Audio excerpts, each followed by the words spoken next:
Good day po kababayan Master Jet, please hide my identity po. Ask po kung ako kung required na ba ngayon na mag-demo teaching ang magpa-promote from Teacher 1 to Teacher 2 kahit above 10 years in service as Teacher 1. So unang-una meron po tayong dalawang paraan ng pag-promote ng Teacher 1 to Teacher 2. Isa po dyan ay through reclassification. I-reclass po yung item ninyo from Teacher 1 to Teacher 2 position. So dito po ay wala pong demo na mangyayari. Wala din pong ranking na mangyayari. Sarili mo lamang yung kinakailangan dito, yung credentials, yung education para pwede po kayong ma-reclass from Teacher 1 to Teacher 2. Walang demo dyan.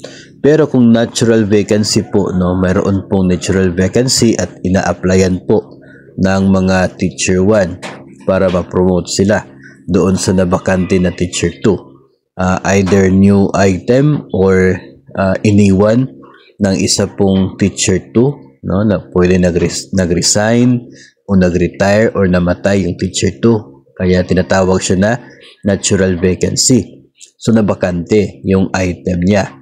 Ngayon, siya po, itong item na ito ay a-applyan ng mga Teacher 1. At sa kasalukuyan, meron po tayong DepEd Order number 20, Series of 2024. Nandoon po yung guidelines para sa promotion to higher positions, Teacher 2, Teacher 3, hanggang sa Master Teacher 5, yung tinutukoy po ng DepEd Order na yon. So, yun po yung susundin. Ngayon, isa po doon sa scores doon at sa process na gagawin dito po sa true natural vacancy, of course ay irarank yung mga applicants. And isa po doon sa scoring po doon is part po, ito pong demo teaching. Of course, kinakailangan po na ma-observe, makita at meron pong grado na binibigay.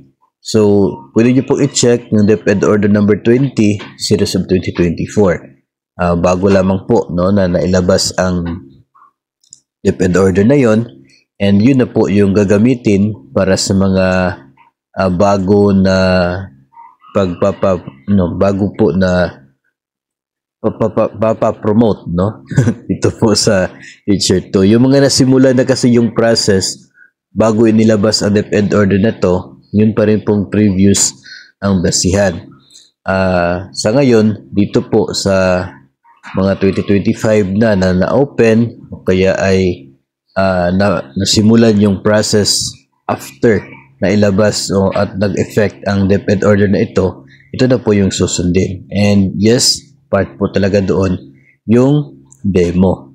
So, yun po ang pagbabago compared po doon sa previous na DepEd Order na basis kung saan ay interview. Of course, may interview doon. Dito ngayon ay may interview at meron na pong demo na part po ng requirements. Part po sa point system. So, hopefully ay nabigyan po natin ng sagot ito pong tanong ng ating center.